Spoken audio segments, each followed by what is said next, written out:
Lantas bagaimana dengan kondisi terkini terkait dengan meningkatnya jumlah pasien demam berdarah? Di Jakarta sudah ada rekan kami yakni Margareta Novitasari. Kemudian di Banjar ada Aditya Triwahyudi. Di Bandung ada Cepi Kurnia. Ya, selamat siang rekan-rekan. Kita akan menuju ke Jakarta terlebih dahulu. Silakan Margareta. Ya, selamat siang Prima dan juga pemirsa. Saat ini saya mengabarkan langsung dari Rumah Sakit Taman Sari di Jakarta Barat untuk mengetahui bagaimana lonjakan dari kasus demam berdarah. Nah, informasi yang kami dapatkan dari rumah sakit ini pemirsa, lonjakan terjadi sebesar atau meningkat sebanyak 50% dari minggu sebelumnya. Untuk mengetahui lebih pastinya, langsung saja kita tanyakan kepada Dr. Nadia di sini. Selamat siang, Dokter. Ya, selamat siang. Dok, ini kan meningkat DBD. Nah, itu tren lonjakannya juga gimana dan 50% itu seperti apa? Memang per update tanggal hari ini itu 24 Maret 2024, saat ini memang kasus kita meningkat sebesar 50% dibandingkan dengan pekan sebelumnya, di mana pada pekan ini kita merawat lebih kurangnya sebesar 15 pasien, di mana pada pekan sebelumnya 10 pasien. Untuk hari ini kita merawat sebanyak 10 pasien, yaitu terdiri dari 7 pasien anak dan 3 pasien dewasa. Mayoritas umurnya ini di umur berapa, Dok? Mayoritas untuk pasien kami itu lebih banyak di anak-anak, usianya usia sekolah SD sampai SMP. Lalu untuk ketersediaan kamar atau tempat di rumah sakit ini gimana sih, Dok?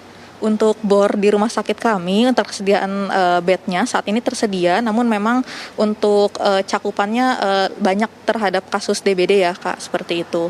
Jadi memang untuk bornya sendiri saat ini bor kami ketersediaan kasurnya bednya terisi sebanyak 65%, seperti itu. Baik Dok, lalu untuk penyebab ataupun faktor DBD ini meningkat nih dari apa Dok? Mungkin salah satunya karena musim penghujan pada saat ini, di mana yang kita ketahui pada musim penghujan ini nyamuk Aedes aegypti ini memang menjadi faktor atau pembawa dari virus dengue tersebut, sehingga pada nyamuk-nyamuk Aedes aegypti ini mereka memang lebih senang di genangan-genangan air bersih seperti itu. Jadi memang pada musim penghujan biasanya kasus DBD pun juga akan meningkat. Kalau untuk gejalanya sendiri ini gimana Dok? Kalau gejalanya biasanya yang muncul itu biasanya ada keluhan demam seperti itu, namun juga bisa disertai dengan keluhan-keluhan lain, biasanya seperti badan ngilu-ngilu atau pegal, lalu nyeri di bagian belakang mata, lalu juga ada mual, muntah, serta ada tanda-tanda bahaya ya yang perlu diwaspadai, yaitu contohnya seperti adanya perdarahan spontan, misalnya mimisan, gusi berdarah, ataupun BAB berwarna hitam, seperti itu. Dok, kalau ciri fisik itu ada nggak sih Dok gejalanya? Kalau ciri fisik yang biasanya ditemui itu adanya ruam kemerahan pada tungkai ataupun pada tangan penderita, seperti itu. Nah Dok, semisal ini saya pernah kena DBD, apakah saya bisa kena lagi Dok ini? Kalau untuk terkena kembali memang bisa. Kenapa? Karena untuk DBD sendiri ini terdapat 4 subtipe virus, yaitu ada DEN1 sampai dengan DEN-virus 4. Jadi misalnya saat ini terkena, bisa saja di kemudian hari terkena lagi oleh subtipe virus yang berbeda, seperti itu. Nah, untuk pencegahannya ini sendiri Dok, biar tidak terkena DBD ini gimana? Jadi untuk pencegahannya dari DHF DBD ini adalah dengan 3M+, yaitu menutup, menguras, serta mendaur ulang wadah-wadah yang isi air seperti itu, serta plusnya adalah kita menanam tanaman-tanaman yang anti nyamuk seperti lavender, sereh, seperti itu, atau juga bisa menggunakan lotion anti nyamuk, serta memakai kelambu pada saat tidur, serta juga dapat melakukan vaksinasi dengue atau vaksinasi DBD, seperti itu. Baik Dok, kan selama ini di Indonesia sering saya jumpai ada ikan di bak mandi, itu sebenarnya efektif nggak sih Dok?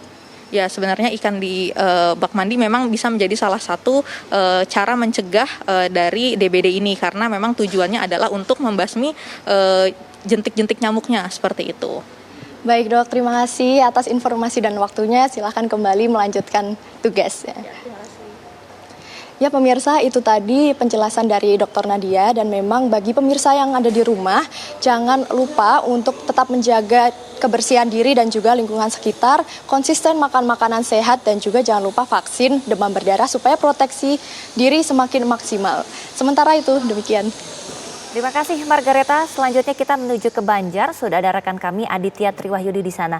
Silakan Aditya, bagaimana kondisinya di Banjar untuk tingkat para penderita DBD di sana? Pemirsa, Dinas Kesehatan Kota Banjar merilis bahwa terjadi peningkatan kasus DBD yang cukup signifikan dibanding tahun sebelumnya. Dan hal tersebut dinyatakan langsung oleh Kepala Dinas Kesehatan Kota Banjar, Saifuddin. Dan saat ini yang dilakukan oleh Dinas Kesehatan setempat sedang melakukan fogging atau pengasapan di wilayah yang dinyatakan terdapat kasus DBD. Dari awal tahun 2024 ini hingga Maret, Dinas Kesehatan mencatat sudah 67 warga yang terjangkit DBD dirawat di beberapa rumah sakit atau klinik di wilayah Kota Banjar.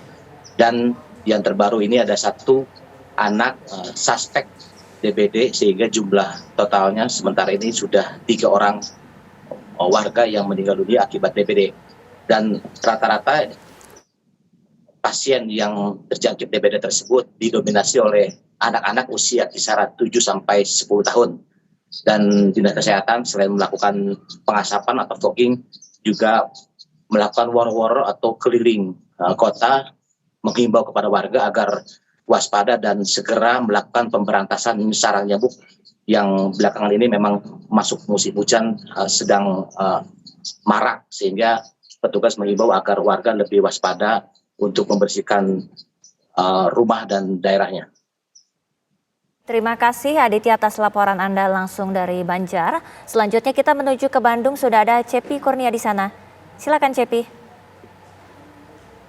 Baik, Prima dan pemirsa TV One, saat ini siang ini saya sedang berada di depan IGD Rumah Sakit RSUD Kota Bandung, di mana di sini terdapat puluhan pasien kasus DBD yang dirawat yang didominasi oleh anak-anak dan orang dewasa. Nah, sejak Januari sampai Maret memang tercatat di rumah sakit ini sudah 166 kasus DBD yang menyerang anak-anak dan 20 kasus DBD yang menyerang orang dewasa, dan 1 orang dikabarkan meninggal dunia.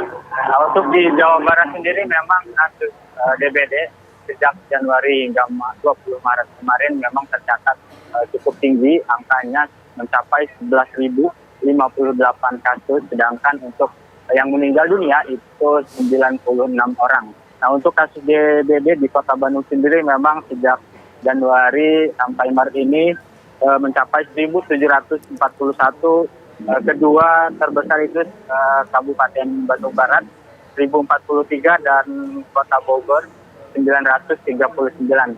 Nah, dari kemarin Dinas Kesehatan Provinsi Jawa Barat mengimbau kepada masyarakat untuk tetap menjaga lingkungan, yaitu dengan melaksanakan 3M+, menutup tempat-tempat air, menguras atau membersihkan air 1 minggu sekali, dan memanfaatkan benda-benda yang tidak terpakai. Dan juga memelihara ikan yang memakan jentik nyamuk di tempat penampungan air.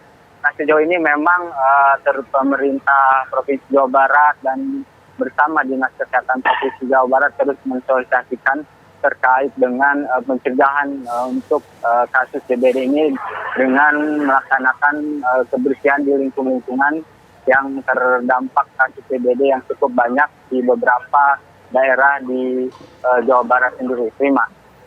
Baik, terima kasih Cepi dan juga rekan-rekan atas laporan Anda. Selamat kembali bertugas.